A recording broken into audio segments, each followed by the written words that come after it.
Hey guys, I wanted to do a video, YouTube video, I haven't done one for ages, about dealing with mental health whilst you're traveling. Specifically ignoring my other mental health problems and focusing on what I've battled over the last year to year and a half or so, with eating disorders, specifically bulimia. So I don't really need to go into detail on how I got it and kind of what symptoms I was having, like apart from the normal, because I touched on that on the other video. But it kind of started when I lost a lot of weight, and I think my other like underlying mental health issues didn't really help that.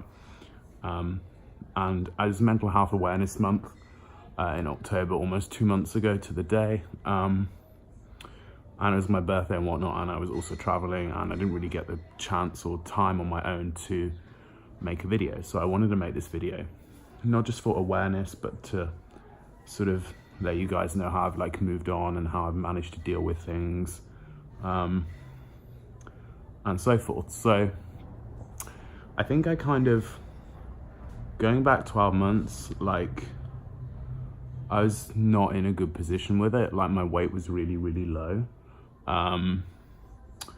But I still wasn't happy with it.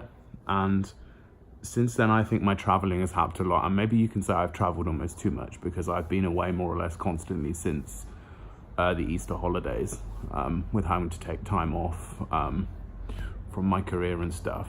And that was something I really, really didn't want to do. It was going to be like crippling. I thought it was going to be crippling on my career. It was going to cost more money to do things. I wasn't advancing in any way. But looking back now, when I have less than a month left until I restart my career again, it's actually the best decision I've ever made.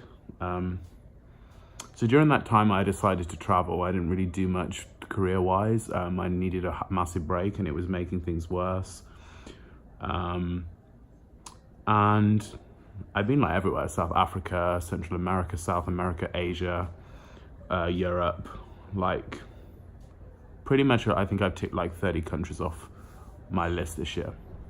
But anyway, moving on to my main point, was dealing with an eating disorder whilst you're on holiday. Because if I looked back even maybe 6 months, I really struggled even to eat out at restaurants. I didn't know the content of the food, even down to things like the calorific value, which is really, really concerning. But back then I thought it was really, really normal to sort of be concerned about these things. And I understand that everyone probably naturally has some kind of concern about what they're putting into their body, but mine was so extreme. I'll give you like examples, like I wouldn't even sort of have a drink, like if it wasn't other than like Diet Coke or something, or like water. And it was really difficult for me to eat out at restaurants unless they were like chains restaurants where I can like read what's in food beforehand. And whilst I've been away, because I've been away on 3 big trips this year, which I was away for a long period of time, so South Africa, my time in Asia, and here in South America. Right now I'm in the Galapagos Islands. I've had to overcome that because there's no chain restaurants. Like I don't really know the calorific value of what I'm eating, and I couldn't control that. And at first, my first big trip in Asia back in April, May, that was really difficult. But just looking back, I'm kind of really happy how things have gone. I mean, things aren't like 100% there yet. I mean, I kind of speak to my psychiatrist, and then I have another specialist for eating disorders. So my psychiatrist deals with my other mental health problems, and then the eating disorder therapist is to focus on my bulimia, which has been my main struggle over the last 6 months to a year or so. Because my other mental health problems I knew I would always have, but this was something that was really extreme in nature, and it was something I really couldn't control. I was trialed on so many medicines, like 8 or 9 different antidepressants, which is the main treatment focus, along with my like antipsychotics and other drugs. And now I've found one that works called fluoxetine, which I'm sticking on. It's not a miracle cure, but it's the best me and like my medical team have found. Reduces my urges. I kind of like have made like really small things that might seem really, really trivial to people that are massive to me. Like, I would go to a restaurant and I like say like, this actually happened like 3 days ago, and I ordered a Diet Coke, and I always drank Diet Coke like all of my life, and they said to me, oh, we don't have any Diet Coke or Cola Zero, just normal, do you want it or not? And I said, oh yeah, I'll have it. And before, I would never ever have had that. I would have just said, no, I just have water. And even if I did have that, I'd feel so guilty afterwards, and I was fine. And I kind of think to myself, like, gave myself a kick, if you like, sort of saying one drink like that isn't going to do you any harm. It's not going to make you fat. I think I have this fear of becoming fat that's developed. I wouldn't say the fear is gone. Like, now I'm a healthy weight. There's no point in me lying to you and saying that like there are days that I aren't happy with how I look, or I'm not happy with like my weight, even though I know I'm a normal weight. And there are still days where I like maybe eat too much, or like I eat something unhealthy and I'm like, yeah, that's not, like, I feel guilty about it. But the how often that happens, and the strength of the guilt, if you like, afterwards is reduced, and how often it happens is reduced. So obviously the medication I've had, along with the therapy I've had, has been really, really useful. And I think it's just to reach out to people who have friends who have had bulimia, and they've said to me it's not been as severe as mine, but even if it's like a very like sort of mild case, or you notice yourself doing really little things, like my first things was like counting every calorie, like obsessing at the gym, looking at myself in the mirror, like only buying clothes, like I would never buy a size medium, I would only ever buy a small. And most of the time I'd still fit into a small, but if like, there were times when like if a small was like smaller than a normal small, if that makes sense, like I wouldn't buy a medium. And I kind of got over those things. So there are little things you notice if you have this. So I guess just to reach out to get help, because at my lowest point with it, it's a really awful disease. I think it needs to be seen more as an illness. Obviously my other mental health problems, which I've touched on other videos, like I've said, so I won't go into, but I don't think they helped the situation. They definitely exacerbated it, but yeah, now things are pretty stable with it. Like, you know, like I can eat out easily. I don't really get guilt very often. I'm not really unhappy with my size. I don't say I'm happy either, but like I'm neutral. I don't think I will ever be happy with things. But for me, I guess I have the resources like to be able to have the therapy and like have a specialist in that area, as well as a psychiatrist for my other problems, and like that's really helped. But I think like the statistics are showing a 50% cure rate over 10 years. So for me, I'm really happy with how far I've come, and I think I just wanted to touch on that on traveling. I think I'm not gonna shut the door on it and say, you know, this is the end, because I can always relapse. But it's just about having strategies in case I do relapse, you know, keeping my stress levels low, making sure I'm taking my medication for it, making sure my therapy is working, and learning techniques.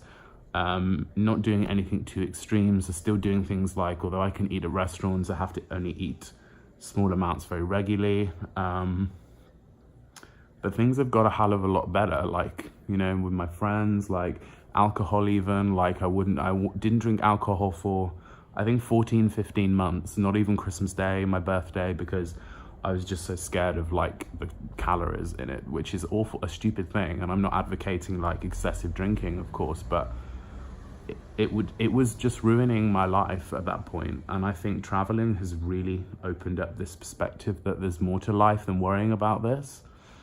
And it's kind of forced me to not have to worry about it, or I'm not able to worry about it. And I know friends that have had other eating disorders as well, and I just think you need to reach out for someone. Like, I've been really open, like I've always been open about my other mental health issues, and I've been really open about this, and I think it's something that's really, really important to get out there. Maybe it's like, you can say Mental Health Awareness Day was 2 months ago, but like every day should be an awareness day. So yeah, my medication is stable for it. My doctor's very happy, both my specialists very happy, my therapist's very happy. So yeah, that's my update on how I've dealt with bulimia whilst I've been traveling. I think avoiding things like calorie counting. I don't wear my Apple Watch as much now, purely because it tracks calories, and that makes me obsessive, and I know it's like a dangerous slope then. And like, some of my friends will vouch, like I would want to walk like somewhere that was like 3 miles away rather than take a taxi, bus, train, whatever. And like things that I thought was normal, like last year and during my career, I was going into like work and I was like getting off the train like the stop before and walking in 2 miles to work and kind of saying to people, oh, like you should do this. This is like real, a normal thing to do. And looking back now, that's really not a normal thing to do every day. Like, to just, because I was only doing it to burn calories. I wasn't doing it for enjoyment or anything. So yeah, I think my advice is like, stick. The way that I've overcome it, stick with you can still stick with a healthy routine, still exercise, do exercise I enjoy. I really enjoy running. I really enjoy cycling. I still eat the foods I enjoy. It's not like that every time, like, I don't always order like a salad or the most healthy thing on the menu anymore. There are still times when I'll eat out and I want something really healthy, but there are also times when I want to just eat something really unhealthy, and that's fine. So I think balance is key, and trying to reprogram your thoughts into thinking, you know, it's not a massive part of life. At the end of the day, there are bigger fish to fry, and traveling has helped. Like I've said, it's really, really helped, and I'm really happy, and I'm ready to start my career again in like 4 weeks time, and so I'm really excited for that, and to keep implementing the techniques that I've learned. So this video is just a catch up on how I've dealt with things whilst traveling, relating back to my last video that I did maybe 6 months ago on my bulimia, which I was in a lot worse position. I don't think I admitted it too much in that video, but it was very obvious from watching it back that I was really anxious and nervous during that video, a lot more so than I am making this one. And also to obviously highlight and bring about more awareness, and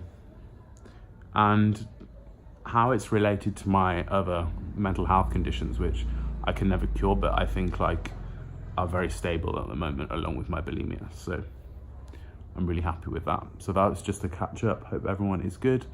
And I guess I can finish this video by saying Merry Christmas to everyone. I'm not a big Christmas. You can probably call me the Scrooge or the Grinch or something, but have a good one.